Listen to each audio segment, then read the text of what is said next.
कल्पना कीजिए, उत्तराखंड के किसी बेहद दूरदराज और घने जंगल में एक फॉरेस्ट गार्ड अपनी ड्यूटी पर है। शाम का समय है, चारों तरफ शांति है और वो बस एक कप चाय पीने के लिए बैठा ही है कि अचानक उसके फोन पर एक अलर्ट आता है। बिल्कुल, और वो कोई आम मैसेज नहीं है। ये मैसेज किसी सीनियर अधिकारी ने नहीं भेजा है, ये सीधे अंतरिक्ष से आया है। हाँ, पृथ्वी से करीब 700 किलोमीटर ऊपर से, है ना? मतलब 27,000 किलोमीटर प्रति घंटे की रफ्तार से चक्कर लगा रहा है। एक सैटेलाइट उसे बता रहा है कि पहाड़ी के उस पार अभी अभी आग की एक चिंगारी भड़की है। जो लोग हमें सुन रहे हैं, मैं चाहती हूँ कि आप एक सिनेमैटिक विजुअल की कल्पना करें। एक डार्क फॉरेस्ट ग्रीन और सैटेलाइट ब्लू रंग का हाईटेक प्रेजेंटेशन डेक। बिल्कुल, एक ऐसा डैशबोर्ड जहाँ भारत के नक्शे पर आग के हॉटस्पॉट्स नारंगी रंग में चमक रहे हैं। हाँ, तो हमारी आज की इस गहन चर्चा का विषय यही है, भारत की वन अग्नि सतर्कता एवं उपग्रह आधारित निगरानी प्रणाली। हम ये समझने वाले हैं कि भारतीय वन सर्वेक्षण, जिसे हम FSI कहते हैं, और राष्ट्रीय सुदूर संवेदन केंद्र यानी NRSC अंतरिक्ष की तकनीक का इस्तेमाल करके हमारे जंगलों को कैसे बचा रहे हैं। और ये पूरी प्रक्रिया मतलब जितनी सुनने में रोमांचक लगती है ना, तकनीकी रूप से उतनी ही ज्यादा जटिल है। बिल्कुल। अगर आप कभी इसरो या FSI के कंट्रोल रूम में जाएंगे तो वहां आपको कोई पुरानी फाइलों वाला सरकारी दफ्तर नहीं दिखेगा। वहां आपको पारदर्शी ग्लास मॉर्फिज्म पैनल्स वाले बड़े बड़े स्क्रीन्स दिखेंगे। अरे वाह, एकदम हॉलीवुड फिल्मों वाले सेटअप की तरह। बिल्कुल वैसा ही। उन स्क्रीन्स पर लगातार डेटा बदल रहा होता है। ये एक तरह से अंतरिक्ष और जमीन के बीच चल रहा एक लाइव संवाद है। ये सब बहुत हाईटेक लगता है, लेकिन मुझे शुरुआत में ही एक बुनियादी सवाल पूछना है। जंगलों में आग लगना तो एक प्राकृतिक प्रक्रिया है ना? सदियों से ऐसा होता आ रहा है। हाँ, बिल्कुल होता आ रहा है। तो अचानक से हमें उपग्रहों और इन हाईटेक डैशबोर्ड्स की इतनी सख्त जरूरत क्यों पड़ गई? देखिए, सदियों पहले की बात अलग थी। आज हम जलवायु परिवर्तन के दौर में जी रहे हैं। तापमान लगातार बढ़ रहा है और जंगलों में नमी का स्तर खतरनाक रूप से कम हो गया है। मतलब जंगल बहुत ज्यादा सूखे हो गए। बिल्कुल, और इसी कारण जो आग पहले एक छोटे से हिस्से तक सीमित रहती थी, वो बहुत तेजी से फैलती है। जंगलों की पारिस्थितिकी भूमिका सिर्फ पेड़ होने तक सीमित नहीं है। हाँ, वे तो हमारे पूरे पर्यावरण का संतुलन बनाए रखते हैं। सही कहा।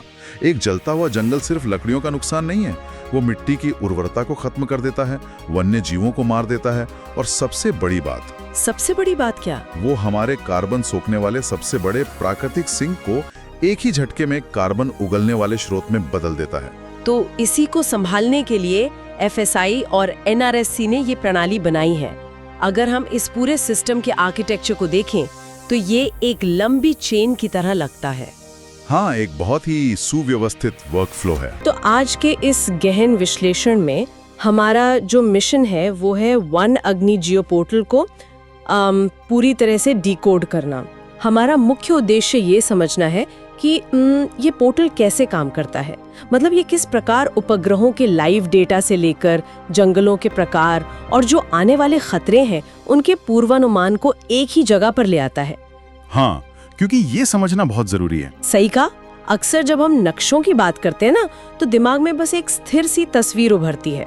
मतलब दीवार पर टंगा एक कागज जो बस ये बताता है कि कौन सी चीज कहाँ है। लेकिन ये कोई साधारण नक्शा नहीं है। एग्जैक्टली, ये कोई साधारण नक्शा नहीं है, बल्कि ये देश भर के जंगलों की धड़कन को लाइव देखने का एक डैशबोर्ड है। मैं इसे इसी तरह से देखती हूँ।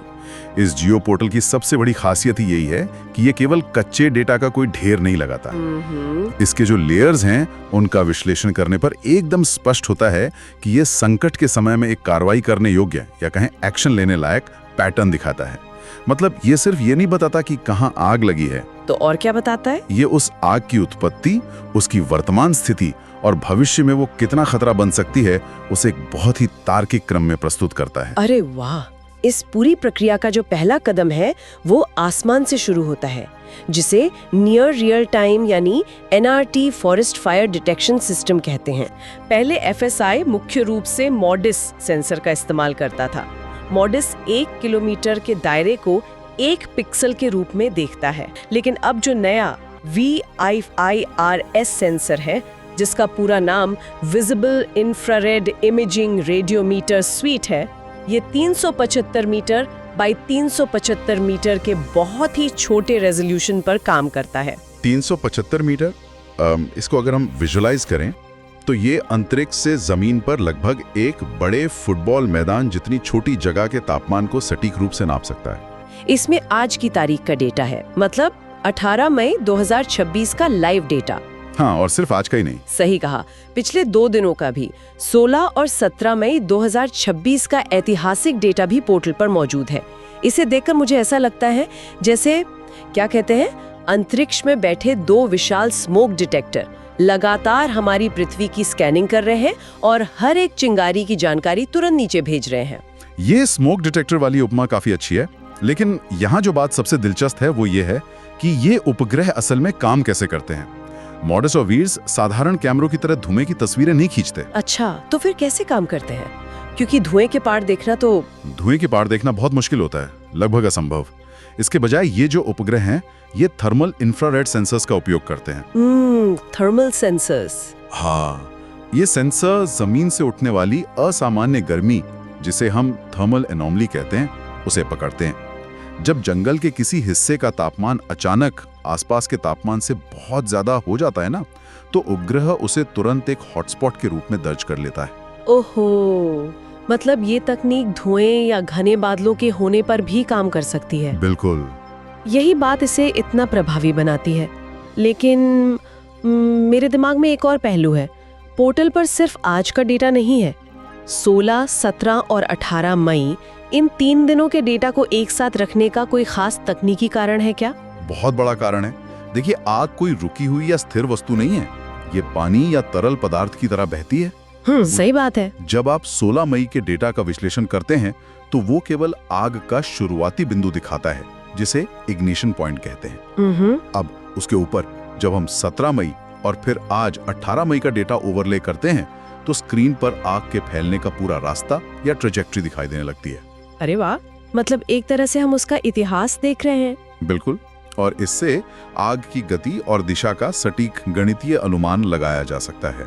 अधिकारियों के लिए यह समझना आसान हो जाता है कि आग किस स्पीड से और किस दिशा में बढ़ रही है। तो ये सिर्फ एक डॉट नहीं है, बल्कि एक वेक्टर है जिसमें दिशा और गति दोनों हैं। लेकिन मुझे यहाँ एक व्यवहारिक समस्या नजर आती है। वो क्या? देखिए, अंतरिक्ष से 800 किलोमीटर ऊपर बैठे उपग्रह ने एक लाल बिंदी या हॉटस्पॉट तो दिखा दिया, लेकिन वो जानकारी तो सिर्फ एक भौगोलिक निर्देशांक है, एक कोऑर्डिनेट है। जमीन पर काम करने वाले जो हमारे वन अधिकारी हैं, उन्हें अक्षांश और देशांतर से ज्यादा इस बात से मतलब होता है कि भाई आग किसके अधिकार क्षेत्र में है। हाँ, बिल्कुल। तो अंतरिक्ष की इस जानकारी को जमीन की प्रशासनिक व्यवस्था के साथ जोड़ने की जरूरत होती होगी ना? और एग्जैक्टली यही वो बिंदु है जहाँ पोर्टल का एडमिनिस्ट्रेटिव बाउंड्री लेयर सबसे महत्वपूर्ण हो जाता है। अच्छा, देखिए, जब कोई आपदा आती है तो सबसे बड़ी चुनौती क्या होती है? नौकरशाही की देरी या ब्यूरोक्रेटिक फ्रिक्शन। फाइलों का एक मेज से दूसरी मेज पर जाना। बिल्कुल, अगर उपग्रह का अलर्ट सीधे राज्य मुख्यालय को जाता है तो वहां से जिले के अधिकारियों को सूचना दी जाएगी, फिर वहां से डिवीजन को, और अंत में उस फॉरेस्ट गार्ड को ढूंढा जाएगा जिसकी बीट में आग लगी है। इस पूरी प्रक्रिया में कई घंटे बर्बाद हो सकते हैं। ओहो, और तब तक तो आग बहुत फैल चुकी होगी। एग्जैक्टली।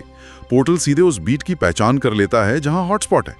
इससे होता यह है कि बिना किसी देरी के सीधे उस जमीनी अधिकारी को अलर्ट भेजा जा सकता है जो वास्तव में उस क्षेत्र का प्रभारी है। अरे वाह, यानी ये डेटा को सीधा उस अंतिम कड़ी तक पहुंचाता है जिसे असल में जमीन पर उतरकर आग बुझाने का काम करना है। तो जब कोई असली जंगल की आग डिटेक्ट होती है तो वो अलर्ट एक जमीनी फॉरेस्ट गार्ड तक कितनी जल्दी पहुंचाता है? बहुत जल्दी। सैटेलाइट से data national remote sensing centre आता है और वहां से सीधे FSI मुख्यालय। सिस्टम ऑटोमेटिकली आग की सटीक लोकेशन निकालता है और कुछ ही मिनटों के अंदर नियर रियल टाइम में संबंधित फॉरेस्ट गार्ड और अधिकारियों को SMS भेज देता है। कुछ ही मिनटों में? ये तो सच में गेम चेंजर है। और पोर्टल में लार्ज फॉरेस्ट फायर या LFF के लिए भी कुछ विशिष्ट फिल्टर्स मौजूद हैं। हाँ, मैंने स्रोतों में पढ़ा था इसके बारे में। इनमें ये देखा जा सकता है कि कौन सी बड़ी आग एक्टिव है और कौन सी इनएक्टिव हो चुकी है। इसके साथ ही एक बहुत ही बारीक फिल्टर ये भी है कि आग कितने दिनों से एक्टिव है। जैसे इसमें विकल्प है इक्वल टू, ग्रेटर देन या लेस देन। और इन फिल्टर्स का सीधा संबंध संसाधन आवंटन ही या कहें रिसोर्स एलोकेशन से है। वो कैसे? मान लीजिए किसी एक जिले में 2 अलग-अलग जगहों पर आग लगी है। एक आग कल ही शुरू हुई है, लेकिन दूसरी आग के लिए पोर्टल का फिल्टर दिखाता है कि वो ग्रेटर देन 5 डेज यानी 5 दिनों से अधिक से एक्टिव है। अब जो आग 5 दिन से जल रही है उसका कोर तापमान बहुत ज्यादा बढ़ चुका होगा और ये भी हो सकता है कि उसने अपना खुद का एक माइक्रो क्लाइमेट बना लिया हो। बाप रे, खुद का मौसम। हाँ, ऐसी सिचुएशन में वन विभाग को तुरंत स्पष्ट हो जाता है कि वहां केवल कुछ गार्ड्स भेजने से काम नहीं चलेगा। उन्हें भारी मशीनरी और बहुत ज्यादा फोर्स की जरूरत होगी। एक फॉरेस्ट रेंजर को टोपोग्राफिक या स्थलाकृतिक मैप की क्या आवश्यकता है? बहुत बड़ी आवश्यकता है।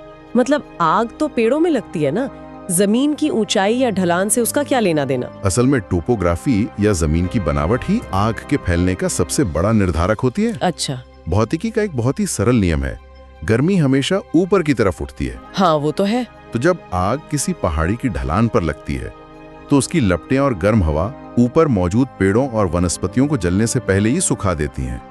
इसे हम प्री हीटिंग कहते हैं। ओहो, मतलब वो लकड़ियां पहले से ही ओवन की तरह गर्म हो जाती हैं। एग्जैक्टली।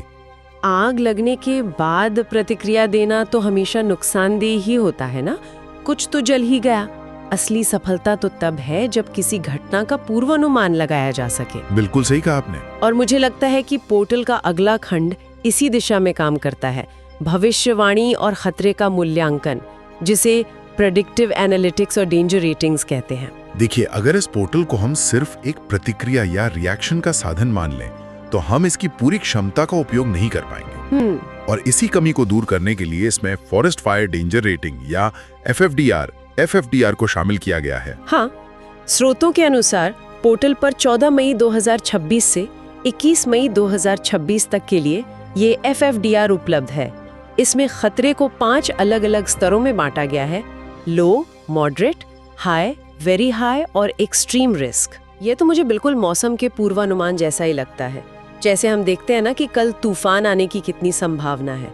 लेकिन यहाँ हम देख रहे हैं कि अगले हफ्ते किस जंगल में आग भड़कने के लिए परिस्थितियाँ सबसे ज्यादा अनुकूल होंगी। अगर हम इसे बड़े परिदृश्य से जोड़कर देखें तो ये डेंजर रेटिंग हवा की गति, तापमान और हवा में मौजूद नमी के आधार पर काम करती है। लेकिन मौसम अकेले पूरी कहानी नहीं बताता। तो और क्या है? इसीलिए पोर्टल में 2021 का एक ऐतिहासिक फायर प्रोन मैप भी जोड़ा गया है। ये मैप ऐतिहासिक आंकड़ों के आधार पर जंगलों को एक्सट्रीमली फायर प्रोन यानी अत्यधिक आग की संभावना वाले क्षेत्र से लेकर लेस फायर प्रोन तक वर्गीकृत करता है।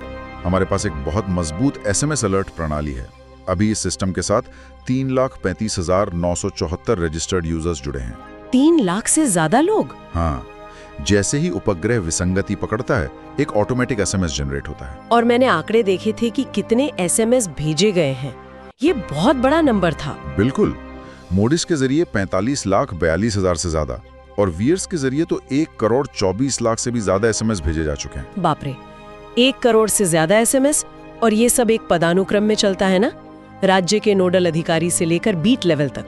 हाँ, आज के समय में जब जलवायु परिवर्तन के कारण तापमान लगातार बढ़ रहा है, जंगलों की सुरक्षा केवल मानव संसाधनों के भरोसे नहीं छोड़ी जा सकती। ये पोर्टल हमारे प्राकृतिक संसाधनों को बचाने का एक लाइव कमांड सेंटर है जो समय, संसाधन और सबसे महत्वपूर्ण जंगलों को राख होने से बचाता है। हम forest survey of India, NRSC और इस परियोजना से जुड़े सभी वैज्ञानिकों, तकनीकी विशेषज्ञों एवं वन अधिकारियों का हृदय से आभार व्यक्त करते हैं। अगर आपको यह डॉक्यूमेंट्री पसंद आई हो तो वीडियो को लाइक, शेयर और सब्सक्राइब जरूर करें और जुड़े रहें आपके अपने चैनल टेक फ्रीक के साथ। सतर्क रहें, सुरक्षित रहें और जंगलों को बचाने में अपना योगदान दें।